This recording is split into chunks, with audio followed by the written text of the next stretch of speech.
கிறிஸ்துவுக்குள் அன்பானவர்களே, மார்ச் மாதம் 17ஆம் தேதி இந்த காலை தியானத்துக்கு வந்திருக்கிறவங்கள் அனைவரையும் அன்போடு கூட வாழ்த்தி வரவேற்கிறேன். இந்த நாளிலும் நாம் சிந்திக்கின்ற இறைவேண்டல் நம்பிக்கையின் இறைவேண்டல். திருமறையிலே கானானிய பெண், தீரு சீதோன் பகுதிகளிலே இயேசு ஆண்டவர் திருப்பணிக்காக சென்றபொழுது இந்த கானானிய பெண் இயேசுவினிடத்தில் வந்து தன்னுடைய மகள் பேய் பிடித்து அல்லலுறுவதை குணமாக்கும்படி வேண்டிக் கொண்டாள். ஆக கானானிய பெண்ணினுடைய விசுவாச இறைவேண்டலை இந்த பகுதி நமக்கு சொல்லுகிறது. இயேசுசாமி திருமறையில் ஏறக்குறைய 20 முறை பெண்களோடு கூட நேரடியாக பேசினார் என்கிற குறிப்பு இருக்கிறது. 20 முறை ஆண்டவர் வந்து பெண்களோடு கூட நேரடியாக உரையாடினார் என்று அதில் வருகின்ற ஒரு பகுதி தான். அடிக்கடி நாம் நிறைய பிரசங்கங்களை கேட்ட ஒரு பகுதி கானானிய பெண்ணினுடைய மகள் குணமாக்குகின்ற நிகழ்ச்சி.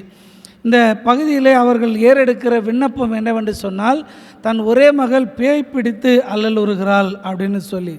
பேய் பிடிச்சு இருக்கிற குடும்பத்தில் இருக்கிறவங்க, அதனால் அவங்கள குடும்பத்தில் இருக்கிறவங்க படுற கஷ்டங்களை நம்ம அறிந்திருக்கிறோம். வேடிக்கையாக சொல்லுவாங்க, ஒரு ஐயா கிட்ட பேய் இருக்குதா அப்படின்னு சொல்லி கேட்டாங்களாம். அவர் சொன்னார், பேய் இருக்குதா இல்லையான்னு எனக்கு தெரில, ஆனால் 25 வருஷம் அது கூட தான் நான் குடும்பம் நடத்தின்னு இருக்கிறேன் அப்படின்னு சொல்லி ஒரு நகைச்சுவையாக ஒரு சொல்லுவாங்க. அன்பானவர்களே, இந்த பேய் பிடித்திருக்கிறவர்கள் குறிப்பாக கிராமப்புறங்களில் அதிகமாக இதில் பாதிக்கப்படுகிறார்கள். அவர்களுடைய அந்த அலைக்கழிப்பதும், நுரை தள்ளுவதும், திடீரென்று விழுவதும், திடீரென்று கத்துவதும், இரவில் தூக்கம் இல்லாமல் விழித்து கொண்டிருப்பதும், ஆக இப்படி பல்வேறு பிரச்சனைகளோடு கூட இந்த மகளும் இந்த தாயும் அல்லலுறுகிற பொழுது இயேசு கிறிஸ்து இந்த தீரு சீதோன் பகுதிக்கு வருகிறார் என்பதை கேள்விப்பட்டு இந்த அம்மா ஆண்டவர் வந்து சந்திக்கிறாங்க. இன்னொரு இறையியல் குறிப்பு என்ன சொல்லுதுன்னா, 50 கிலோமீட்டர் இந்த ஒரே ஒரு அற்புதம் செய்கிறதுக்காக மட்டுமே ஆண்டவர் அந்த பகுதிக்கு போனார் என்கின்ற மற்றொரு குறிப்பு இருக்குது. அந்த ஒரே ஒரு அற்புதம் செய்கிறதுக்காக தான் ஆண்டவர் தீரு சீதோன் பட்டணத்துக்கு போய் வந்தார் அப்படின்னு சொல்லி சொல்கிறாங்க. அன்பானவர்களே, இந்த தாயினுடைய பரிதவிப்பு, தாயினுடைய வேதனை, தாயினுடைய ஜெபம் என்னன்னு சொன்னால், தன் மகள் குணமாக வேண்டும். அதற்கு அவர்கள் ஆண்டவரை பற்றி ஏறெடுக்கிற விண்ணப்பம் என்னன்னா, ஐயா தாவீதின் மகனே எனக்கு இரங்கும் என்று சொல்லி அவரை வேண்டிக் கொண்டார். இயேசுசாமி நிறைய அற்புதங்களை திருமறையில் செஞ்சுருக்கிறாரு. ஒவ்வொரு அற்புதம் செய்யும் பொழுதும் அதற்கு தடையாக பரிசேயர் இருப்பாங்க, சதிசெயர் இருப்பாங்க, அல்லது வேதபாரகர் இருப்பாங்க. இந்த பகுதியை வாசிக்கும் பொழுது அந்த அற்புதம் நடக்கிறதுக்கு ஏசாமியே தடையாக இருக்கிறாரோ அப்படின்ற ஒரு எண்ணம் படிக்கிற வாசகர்களாக நமக்கு இருக்கிறது.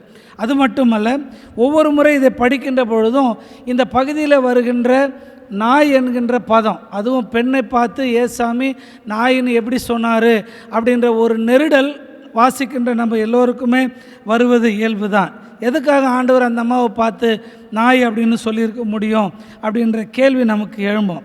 அன்பானவர்களே, இந்த இடத்துல இயேசு ஆண்டவர் கொடுக்கின்ற பதில் என்னன்னு சொன்னால், நான் காணாமல் போன இஸ்ரவேல் மக்களுக்காக அனுப்பப்பட்டேனே தவிர உங்களுக்காக அனுப்பப்படவில்லை. முதல் பதில் இதுக்கு.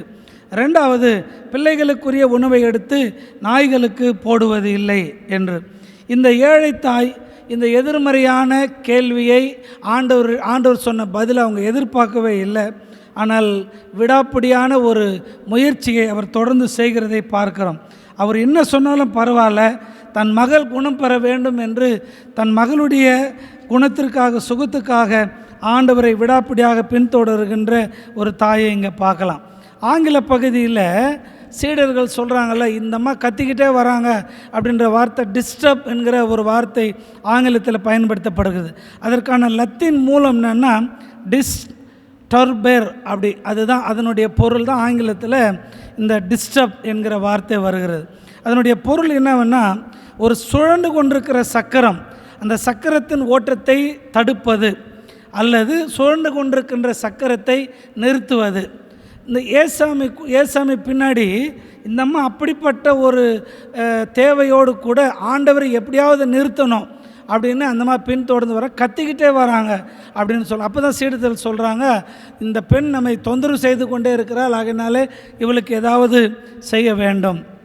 வாழ்க்கையில் சில தொந்தரவுகள் தவிர்க்கக்கூடியவைகள், சில தொந்தரவுகள் தவிர்க்க முடியாதவைகள். உதாரணமாக ஒரு இரைச்சல் இருக்குது, ஒரு பண்டிகை காலத்தில் நிறைய பாட்டு பாடுதுன்னு சொன்னால் நம்ம வீட்டுக்குள்ளே போய் கதவு சாத்திக்கிட்டோம்னா அதிலிருந்து நம்ம தப்பித்து கொள்ள முடியும். ஆனால் சில தொந்தரவுகள் தவிர்க்க முடியாதவை. தொடர்ந்து நம்ம ஒரு தேவைக்காக ஒருவர் நம்ம பின்தொடர்கிறார் என்றால், உதாரணமாக ஒரு யாசகம் கேட்குறாருன்னா அவர் போடுற வரைக்கும் போக மாட்டார். அப்படிப்பட்ட சூழல் மத்தியிலே இயேசு ஆண்டவர் கானானிய பெண்ணினுடைய விசுவாசத்தை வெளிக்கொணர்வதற்காக இங்கே அவரை சற்று நேரம் பேச விடுகிறதை பார்க்கிறோம். எனக்கன்பானவர்களே, அந்த பெண்ணினுடைய தொந்தரவின் பொருட்டு இயேசு அங்கே நிற்கின்றார். அது தொந்தரவாக தெரிந்தாலும் அந்த அவலைத்தாயினுடைய நம்பிக்கையாக அது இருக்கிறது. எப்படியும் என்னுடைய மகளுக்கு நீதி கிடைக்க வேண்டும் என்கின்ற எதிர்பார்ப்பும் விடாப்பிடியும் இந்த மகளுடைய இந்த வேண்டுதலிலே நமக்கு தெரிகிறது. நம்பிக்கையோடு தட்டப்படுகின்ற எந்த கதவும் கண்டிப்பாக திறக்கும் என்கிற நம்பிக்கையை இந்த பகுதி நமக்கு கொடுக்கின்றது. தம்மிடம் நம்பிக்கை வைத்தவர் வாழ்வில் கடவுள் நிச்சயமாக அற்புதம் செய்வார் என்கின்ற நம்பிக்கையையும் இந்த பகுதி நமக்கு கொடுக்கிறது. இந்த தாயினுடைய ஜெபம் எப்படி நம்ம ஜெபம் இருக்கணும் அப்படின்றத உணர்த்துகின்ற ஒன்றாக இருக்கிறது. இப்படி தொடர்ந்து வருகின்ற அந்த பெண்ணினிடத்தில் ஆண்டவர் சொன்ன அந்த பதில், பிள்ளைகளுடைய அப்பத்தை எடுத்து நாய்க்குட்டிகளுக்கு போடுவது முறையாகாது. நான் விமன்ஸ் ஃபெலோஷிப்பில் அதற்கான விளக்கத்தை சொல்லியிருக்கிறேன். கிரேக்க மொழியில் அந்த பிள்ளைகளுக்குரிய அப்பம் என்று சொல்லுகின்ற அந்த பதமானது லிட்டரலாக நாய்களை குறிக்கின்ற ஒன்று அல்ல. யூத குடும்பங்களிலே உணவு அருந்துகிற மேசைகளுக்கு நடுவில் அப்பா அம்மா குழந்தைங்க உட்காந்து சாப்பிடும் போது அவங்க சாப்பிட்றதுக்கு முன்னாடியே அவங்களுக்குரிய பங்கு, அதே மாதிரி அவங்க வீட்டில் வளர்க்குற ஒரு செல்ல பிராணி, அது நாய்க்குட்டியாக இருக்கலாம் எதுவாக இருக்கலாம், அதுக்குரிய ஒரு பங்கை எடுத்து வைக்கணும். இது யூத பாரம்பரியத்தில் உணவு சமயத்தில் மேசையில் இருக்கின்ற ஒரு கலாச்சாரமாக இருக்கிறது. ஆக இந்த அம்மா கேட்குற கேள்வி என்னன்னா, பிள்ளைகளுடைய அப்பத்தை நாய்க்குட்டிகளுக்கு போட முடியாதுன்னா அது என்னுடைய உரிமை ஆண்டவரே. எப்படி யூத சமயத்தில் சாப்பிடும்பொழுது அதை எடுத்து நாய்க்குட்டிகளுக்கு போடுவாங்களோ, செல்லப்பிராணிகளுக்கு போடுறது ஒரு வழக்கமாக இருக்குதோ, அதைத்தான் நான் கேட்குறேன்னு சொல்லி ஆண்டவருடைய மனதையும் தொட்டு தன்னுடைய விண்ணப்பத்தை லகுவாக தெரிவிக்கின்ற ஒரு தாயாரை இங்கு நாம் பார்க்கலாம். அதை கண்டுதான் ஆண்டவர் சொன்னார், அம்மா உன்னுடைய விசுவாசம் பெரிது, உன் மகள் நோய் நீங்கி சுகமாக இருக்கிறாள் என்று சொன்னாள். அவள் வீட்டுக்கு வரும்பொழுது இயேசு சொன்ன அந்த கணமே அவளுடைய மகள் அந்த தீய ஆவியிலிருந்து விடுதலை பெற்றிருந்தாள் என்று திருமறை சொல்லுகிறது. அன்புக்குரியவர்களே, இறைவேண்டலிலே பல பரிணாமங்களை சிந்தித்து கொண்டிருக்கிறோம்.